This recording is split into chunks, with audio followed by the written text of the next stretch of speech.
रानी की ब्याह की उम्र हो चली थी और उसका ब्याह खोजा जा रहा था। रानी की एक बड़ी बहन थी सोनी, जिसका 3 वर्ष पहले विवाह हुआ था। उसके बाद रानी का भाई और फिर रानी सबसे छोटी थी। अब रानी का ब्याह खोजा जा रहा था। रानी का ब्याह अभी नहीं हुआ था। माँ बाप ने सोचा पहले बेटी का ब्याह कर देते हैं, फिर घर में बहू लेकर आएंगे।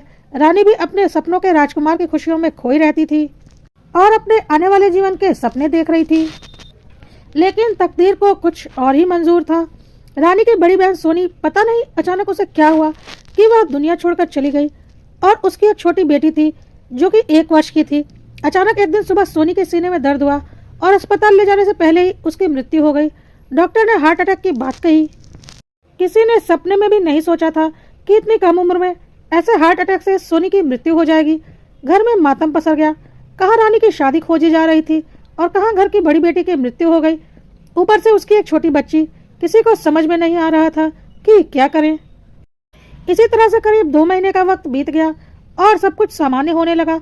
लेकिन सोनी के घर में बहुत समस्याएं होने लगी, क्योंकि बच्ची बहुत छोटी थी और उसके पिता को नौकरी पर जाना होता था।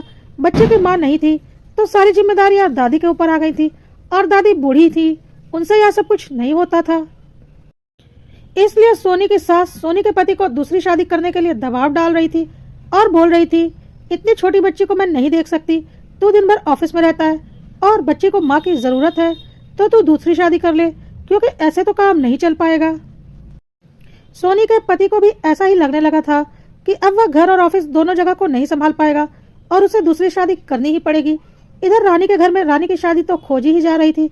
ऊपर से रानी के घर वालों को पता चला कि सोनी का पति दूसरी शादी करना चाहता है। उन लोगों को लगा कि उनकी बेटी तो इस दुनिया से जा चुकी है और अगर उसका पति दूसरी शादी कर लेगा तो उनकी बेटी की औलाद की सौतेली माँ आ जाएगी, जो कि उनकी बेटी की बेटी को बहुत कष्ट देगी। आखिर अभी दामाद जी की उम्र ही क्या है। अगर रानी का ब्याह उसके जीजा से कर दिया जाए तो सोनी की बेटी को माँ का प्यार भी मिल जाएगा, क्योंकि मौसी तो अपनी बहन की बच्ची को अपनी बच्ची जैसा ही प्यार देगी और रानी का ब्याह भी हो जाएगा। साथ ही साथ खर्च भी कम होगा, बल्कि बिना खर्च के ही शादी हो जाएगी, क्योंकि अपनी बड़ी बेटी को तो उन्होंने काफी कुछ दिया ही था। वह सब तो उसके पास वहाँ होगा ही, वह तो अब इस दुनिया में है नहीं, तो सब कुछ खुद ब खुद रानी को ही मिल जाएगा।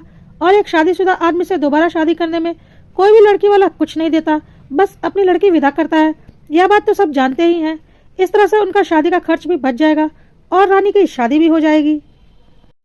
साथ ही साथ उनकी बड़ी बेटी सोनी की बच्चे को माँ का प्यार भी मिल जाएगा और वह सौतेली माँ की गोद में जाने से भी बच जाएगी। इस तरह से उनकी बड़ी बेटी और छोटी बेटी दोनों का परिवार संवर जाएगा। यह सोचकर उन लोगों ने सोनी के ससुराल में अपना प्रस्ताव भेजा, जिसे उन लोगों ने सहर्ष स्वीकार कर लिया। इससे अच्छा क्या हो सकता था कि बच्ची की मौसी ही बच्ची की माँ बनकर आ जाए। लेकिन जब यह बात रानी को पता चली तो उसने घर में हंगामा खड़ा कर दिया और बोला, मैं अपने जीजा से बिल्कुल शादी नहीं करूंगी। कैसे मैं एक शादीशुदा आदमी से शादी कर लूं? क्या मेरे कोई अरमान नहीं है? क्या मेरे में कोई कमी है जो मैं एक विधुर से शादी कर लूं?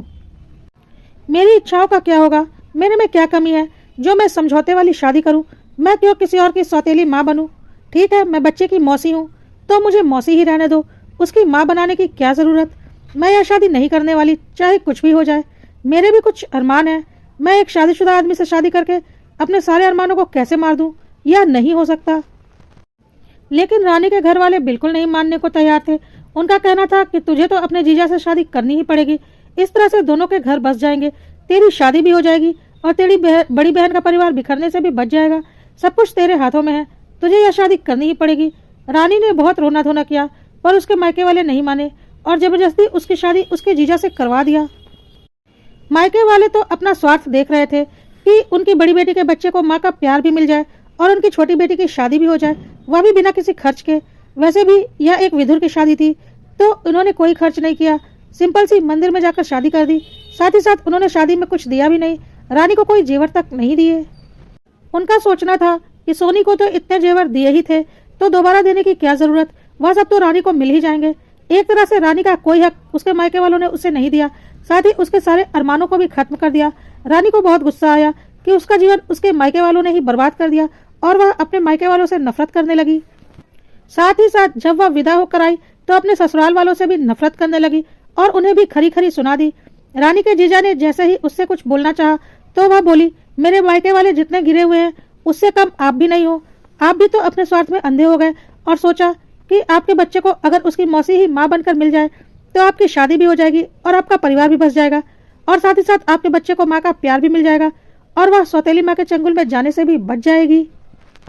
लेकिन आपने एक बार भी यह नहीं सोचा कि मेरा क्या होगा, क्योंकि मैं तो एक कुंवारी लड़की थी, उम्र में भी आपसे काफ़ी छोटी हूँ, लेकिन आपने सिर्फ अपना स्वार्थ देखा और मेरी ज़िंदगी बर्बाद कर दी अपने स्वार्थ में। आप कह सकते थे कि नहीं, मैं रानी से शादी नहीं करूँगा, लेकिन आप तो तुरंत ही मुझसे शादी करने को तैयार हो गए, क्योंकि आपको सिर्फ और सिर्फ अपना स्वार्थ दिख रहा था। जितनी नफरत मैं अपने मायके वालों से करती हूँ, उतनी नफरत मैं आप लोगों से भी करती हूँ। मुझे किसी से कोई मतलब नहीं, आप सब ने मेरी ज़िंदगी खराब कर दी और अब मैं जो करूँगी अपने आप को खुश रखने के लिए करूँगी और आप लोगों को खुश नहीं रहने दूंगी। रानी का जीजा, जो कि अब रानी का पति बन चुका था, यह सब सुनकर हैरान था। उसने सपने में भी नहीं सोचा था कि रानी से शादी करने का फैसला इतना गलत होगा। और रानी गलत भी क्या बोल रही थी, एक एक बात तो वह सही बोल रही थी। रानी का बोलना था, आप चाहते तो किसी ऐसी लड़की को ब्याह करके ला सकते थे जिसकी शादी में दिक्कत थी, या कोई विधवा या कोई छोड़ी हुई लड़की जिसे आपकी ज़रूरत थी, लेकिन आपने एक अच्छी खासी कुंवारी लड़की से शादी करके मेरी ज़िंदगी खराब कर दी। तो मैं आपकी ज़िंदगी क्यों संवारने दूँ? आपने सोचा होगा कि मैं आपकी बेटी को माँ का प्यार दूंगी, और मेरे मायके वालों ने भी यही सोचा कि मैं उनकी नतनी को माँ का प्यार दूंगी, लेकिन ऐसा कभी नहीं होगा। अगर मुझे इसकी मौसी रहने दिया होता तो मैं जीवन भर इससे प्यार करती और जो बन सकता मैं इसके लिए करती, लेकिन अब मैं इसकी माँ बन चुकी हूँ, बल्कि ज़बरदस्ती बना दी गई हूँ, वह भी सौतेली माँ। तो अब मैं सौतेली माँ बनकर दिखाऊंगी। मुझे कोई मतलब नहीं कि यह मेरी बहन की बेटी है या जो भी है, मेरे लिए यह सिर्फ मेरी सौतेली बेटी है और मैं सौतेली बेटी को अपनी बेटी जैसा प्यार कभी नहीं दे सकती। कहकर रानी अपने कमरे में चली गई और दरवाज़ा जोर से बंद कर लिया। रानी की सास और पति देखते रह गए। किसी के पास उसकी बातों का कोई जवाब नहीं था। अगले दिन रानी की माँ का फोन आया तो उसने अपनी माँ को भी खरी खरी सुना दी और बोला, तुम लोगों ने अपने पैसे बचाने के लिए मेरी जिंदगी खराब कर दी। अब देखो मैं क्या करती हूँ, और हाँ, मुझसे कोई संपर्क रखने की जरूरत नहीं, तुम सब मेरे लिए मर चुके हो और मैं तुम्हारे लिए। कहकर रानी ने फोन काट दिया। रानी अब इस नए परिवार में खुद को ढालने की कोशिश कर रही थी, पर वह अपनी बहन सोनी की बेटी का बिल्कुल भी ख्याल नहीं रखती और उससे दूरी बनाकर रखती। एक दो बार रानी के पति ने उससे बोला कि जो भी कुछ हो गया उसे भूल जाओ और बेटी को अपना लो, लेकिन रानी इसके लिए बिल्कुल तैयार नहीं थी। रानी ने साफ साफ बोल दिया कि दीदी की बेटी आरजू इस घर में नहीं रह सकती, इसे किसी हॉस्टल में डाल दो। अगर यह मेरे सामने रहेगी तो क्या पता मैं इसके साथ बुरा व्यवहार करूं, इससे अच्छा इसे किसी हॉस्टल में डाल दो, उसके बाद ही मैं अपना बच्चा पैदा करने की सोचूंगी। रानी के पति ने बोला, अभी तो यह बहुत छोटी है, 1-2 साल तो गुजरने दो। रानी ने बोला, ठीक है, लेकिन उससे ज़्यादा मैं इसके साथ नहीं रह सकती, इसे किसी हॉस्टल में तो डालना ही पड़ेगा, नहीं तो मैं भी इस घर में नहीं रहने वाली। रानी ने पूरे घर में उत्पात मचा दिया इस बात को लेकर। धीरे धीरे समय बीत रहा था और आरजू की दादी ही उसका सब कुछ करती थी। रानी आरजू के लिए कुछ भी नहीं करती। जो सोचकर रानी की शादी इस घर में की गई थी वह तो बिल्कुल भी नहीं हो रहा था। और इसी तरह से आरजू 5 साल की हो गई और रानी की जिद के आगे रानी के पति को झुकना पड़ा और आरजू को हॉस्टल में डाल दिया गया। और साल में एक बार ही आरजू कुछ दिनों के लिए घर आती थी, लेकिन फिर भी रानी उससे कुछ खास लगाव नहीं दिखाती, ना ही कोई बातें करती थी। आरजू भी चुपचाप रहती। वह बहुत छोटी थी जब उसकी माँ गुजर गई और उसे कुछ भी नहीं पता था, ना ही किसी ने उसे कभी कुछ बताया था। लेकिन जब रानी उससे दूरी बनाकर रखती थी तो आरजू भी उसके बहुत करीब नहीं जाती थी, नहीं तो रानी उसे डांटने लगती। आरजू को कभी भी समझ में नहीं आता था कि उसकी क्या गलती है, उसकी माँ उसे अपने पास क्यों नहीं रखती और उसकी माँ का उससे कोई खास लगाव क्यों नहीं है। रानी को दुख होता था आरजू के साथ ऐसा करके, क्योंकि इसमें आरजू की कोई गलती नहीं थी, बल्कि उसके परिवार वालों और आरजू के पापा और दादी की गलती थी, जिसका खामियाजा आरजू भुगत रही थी। इसलिए रानी उसको हॉस्टल में ही रखती थी ताकि वह उसके साथ कोई दुर्व्यवहार ना करे। आखिर वह उसकी बहन की बेटी थी, लेकिन उसे पता था अगर वह घर में रहेगी तो वह उसके साथ गलत व्यवहार जरूर करेगी, इसलिए वह अधिक से अधिक दूरी आरजू के साथ बनाकर रखती थी। समय के साथ रानी की अपनी औलाद हुई और रानी ने एक बेटे को जन्म दिया जिसे वह बहुत प्यार करती थी और हमेशा अपने करीब रखती थी। आरजू की दादी यानी रानी की सास को यह सब कुछ बहुत खलता था कि उनकी बड़ी पोती आरजू हॉस्टल में रहती है और उनका पोता अपनी माँ का पूरा प्यार पा रहा है। रानी का पति भी सोचता कि काश उसकी बेटी भी इसी घर में रहती, लेकिन रानी ऐसा नहीं होने देती। आज रानी के मायके वालों और ससुराल वालों दोनों को लग रहा था कि उन्होंने कितनी बड़ी गलती कर दी। एक बच्चा तो माँ का पूरा प्यार पा रहा है और एक बच्चा घर से दूर रहता है, परिवार से दूर रहता है, उसे परिवार का कोई सुख नहीं मिला। लेकिन रानी किसी भी कीमत पर आरजू को साथ रखने को तैयार नहीं होती और आरजू भी को कभी भी अपने करीब नहीं आने देती। इसी तरह से दिन बीत रहे थे। और आरजू जवान हो गई, साथ ही साथ उसकी अच्छी नौकरी भी लग गई।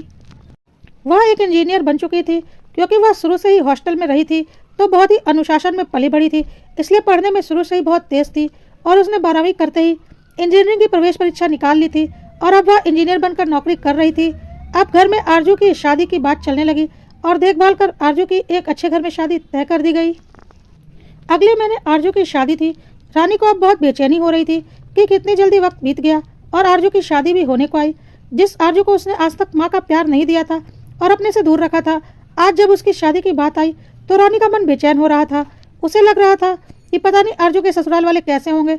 अब आरजू उनके घर की बेटी नहीं बल्कि किसी और के घर की बहू बन जाएगी और पता नहीं क्या क्या ख्याल उसके मन में आ रहे थे, जैसे कि एक माँ के मन में आते हैं अपनी बेटी की शादी के पहले। और रानी परेशान हो रही थी कि सब कुछ ठीक ठाक से तो होगा ना। आज रानी की ममता आरजू के लिए उमड़ रही थी जब वह विदा होकर दूसरे घर जाने वाली थी। आज तक आरजू ने कभी कोई शिकायत नहीं की थी रानी से और ना ही उसे अपनी माँ के बारे में कुछ पता था। बस आरजू को लगता था कि उसकी गलती क्या है जो उसकी माँ उससे इतना कटी कटी रहती है और कभी उसे अपने करीब नहीं रखा। रानी को भी अब आरजू की बहुत चिंता हो रही थी क्योंकि अब तक भले आरजू उससे दूर थी पर उसके बारे में सारी खोज खबर रानी रखती थी। वह उसका पूरा ख्याल भी रखती थी। उसे कभी किसी चीज की कोई कमी नहीं होने दी थी, भले ही वह हॉस्टल में रहती थी।